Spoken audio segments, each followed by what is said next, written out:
भगवत गीता में भगवान श्री कृष्ण हमें फल की चिंता छोड़कर कोशिश करते रहने का उपदेश देते हैं। पर मुझे काम करते जाना और नतीजों पर ध्यान ना देना बहुत ज़्यादा मुश्किल लगता है और मैं जानना चाहती हूँ कि हम ये कैसे करें, बिना फल के बारे में सोचे कैसे बस प्रयास करते रहें। Well,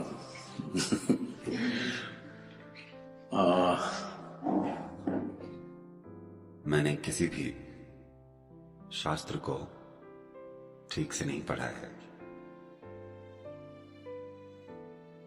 ये दुर्भाग्यपूर्ण है, पर मुझे कहना पड़ेगा, मैंने गीता भी नहीं पढ़ी है।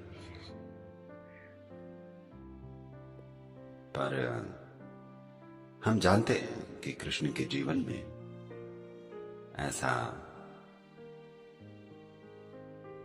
लोग सोचते हैं कि कृष्ण यानी मक्खन, लड़कियां और बांसुरी।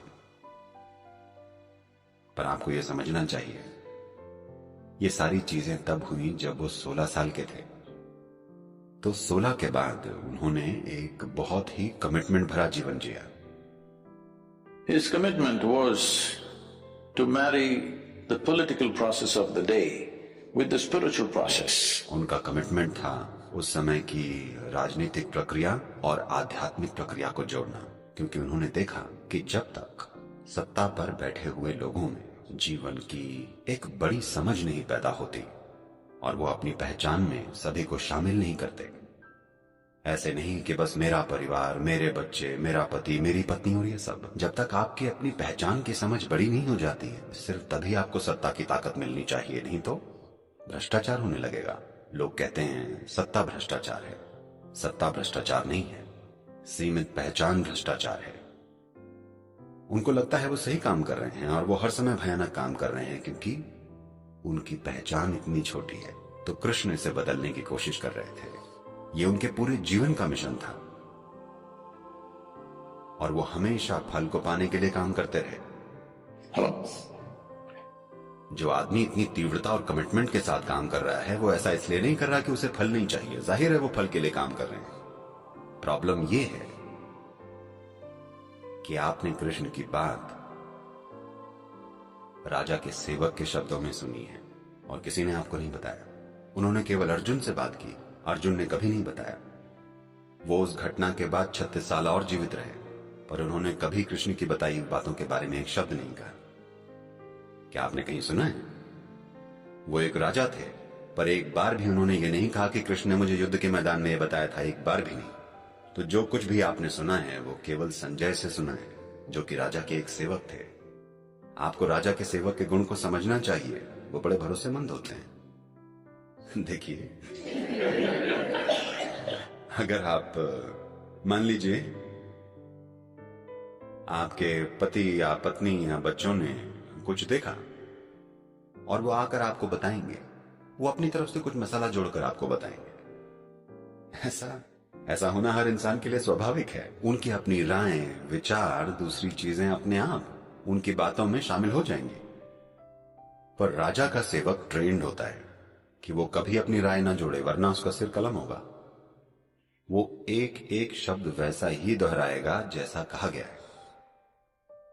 तो वो एक तरह के प्राचीन टेप रिकॉर्डर हैं। ओके, वो रिकॉर्डिंग कर रहे हैं और बस राजा को बता रहे हैं कृष्ण ये कह रहे हैं, पर कोई संदर्भ प्रसंग नहीं है। जब दो लोगों के बीच बहुत गहरा संबंध होता है, तब बातें अलग तरह की होती हैं। अगर दो प्रेमी कुछ कर रहे हैं, एक दूसरे से बातें कर रहे हैं, तो शायद किसी को लगे वो लड़ रहे हैं, पर उनका लव अफेयर चल रहा है। तो ये कृष्ण और अर्जुन के बीच एक लव अफेयर जैसा है, क्योंकि वो एक दूसरे को बहुत घनिष्ठता से जानते हैं। तो वो एक खास तरह की भाषा में बोल रहे हैं और राजा का सेवक होने के नाते संजय एक एक शब्द सुनकर संदर्भ को जाने या उसको अनुभव के स्तर पर समझे या जाने बिना संजय बता रहे हैं। और अब ये समझने के बाद देखिए, मूल रूप से बात बस इतनी सी है, आप जीवन में जो भी करना चाहते हैं, आपके लक्ष्य होते हैं। आप किस तरह के लक्ष्य बनाएंगे? अभी आप यूनिवर्सिटी में हैं, आप किस तरह के लक्ष्य बनाएंगे?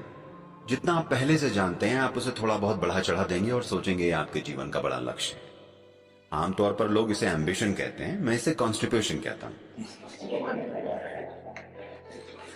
क्योंकि आप जीवन को थोड़ा थोड़ा करके संभालने की कोशिश कर रहे हैं, बिल्कुल कब्ज की तरह। अगर आपका एक लक्ष्य है तो आपका लक्ष्य कोई बिल्कुल नई चीज नहीं हो सकता। आप जो पहले से जानते हैं, आपका लक्ष्य बस उसका एक बड़ा रूप होगा, है या नहीं? क्या आप कोई ऐसा लक्ष्य सोच सकते हैं जिसके बारे में आप कुछ नहीं जानते?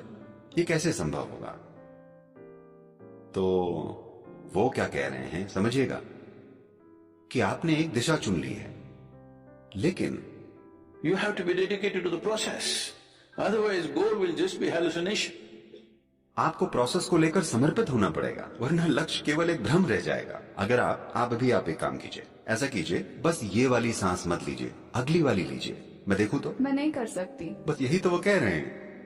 वो कह रहे हैं ये कदम ठीक से उठाए बिना आप लक्ष्य के बारे में भ्रमित होने लगते हैं। ऐसे कैसे चलेगा? योग में हम इसे बहुत सरलता से कहते हैं। हम कहते हैं अगर आपकी एक आंख लक्ष्य पर हो तो रास्ता ढूंढने के लिए बस एक ही आंख बचेगी। ऐसा करना बेकार है, बस।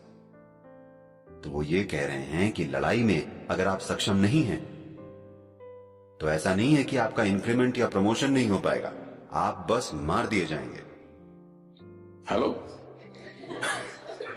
लड़ाई के बीच में अगर आप निकम्मे हैं तो आपको लगता है आप बस अपने मार्क्स वगैरह खो देंगे? क्या आप बस अपने ग्रेड्स वगैरह खो देंगे? नहीं, आप उसी शाम गाड़ दिए जाएंगे।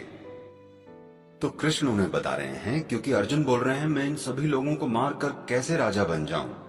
वो कहते हैं आप अभी राजा बने नहीं हैं, आपको पहले इस आदमी को ठीक से तीर मारना होगा, वरना आप राजा नहीं, आज शाम आपको गाड़ दिया जाएगा। कृष्ण बस उन्हें यही बताने की कोशिश कर रहे हैं। क्या ये गलत है? तो पता है, हर साल नवंबर के महीने में हमारे यहाँ एक बिजनेस इवेंट होता है। तो पिछले साल भी 200 CEO आए थे, इस नवंबर में भी ये होगा। और वो आते हैं, देखते हैं कि कैसे ईशा फाउंडेशन बिना किसी अड़चन के चलता है। तरह तरह की गतिविधियां होती हैं, सारे के सारे वॉलंटियर्स हैं। आपको पता है वॉलंटियर कौन होता है? वो जिसे काम की ट्रेनिंग नहीं दी गई होती है। वो बेहद डेडिकेटेड हैं, पर उन्हें उस काम की ट्रेनिंग नहीं दी गई है, और आप उन्हें नौकरी से नहीं निकाल सकते क्योंकि वो वॉलंटियर्स हैं। अगर आपने उन्हें नौकरी दी होती आप उन्हें निकाल सकते, वो वॉलंटियर्स हैं, कैसे निकाले? नहीं निकाल सकते। तो उन्होंने ये देखा और बोले सदगुरु, हम IIT और IIM से सबसे बढ़िया लोग चुनकर लेके आते हैं, लेकिन आप सिर्फ वॉलंटियर्स के साथ काम कर रहे हैं और आपका ऑर्गेनाइजेशन हमारी कंपनियों से बेहतर काम कर रहा है, ये कैसे हो रहा है? मैंने कहा देखिए, आप सब लक्ष्य को लेकर डेडिकेटेड हैं। यहां मैंने लगातार लोगों में यह भाव जगाया है कि आप पूरी तरह प्रोसेस को लेकर समर्पित हों। अभी आप जो कर रहे हैं उसे अच्छे से कीजिए। उनमें से ज्यादातर तो ये भी नहीं जानते कि मैं उन्हें कहां लेकर जा रहा हूं, ठीक है? वो बस किसी प्रोजेक्ट पर काम कर रहे हैं, उन्हें नहीं पता कि लक्ष्य क्या है। मेरा लक्ष्य कुछ और है, अगर मैं उन्हें अभी बता दूं तो वो हिल जाएंगे, क्योंकि मेरे लक्ष्य इतने बड़े हैं कि वो हार मान लेंगे। तो अब हमने उनमें ये बात डाल दी है कि आप बस इस प्रोसेस में पूरी तरह से भागीदारी लीजिए। पहले भागीदारी लेने की खुशी को जानिए। सबसे पहले बिना पूरी भक्ति के भाव को लिए आप जो भी कर रहे हैं, आप अपने जीवन में कुछ भी महत्वपूर्ण नहीं कर पाएंगे। चाहे आर्ट हो, म्यूजिक हो, अध्यात्म हो, राजनीति हो, बिजनेस हो, कुछ भी ले लीजिए। बिना उस प्रोसेस के प्रति समर्पित हुए आप जो भी काम कर रहे हैं, आपको लगता है आप कुछ भी महत्वपूर्ण कर सकते हैं?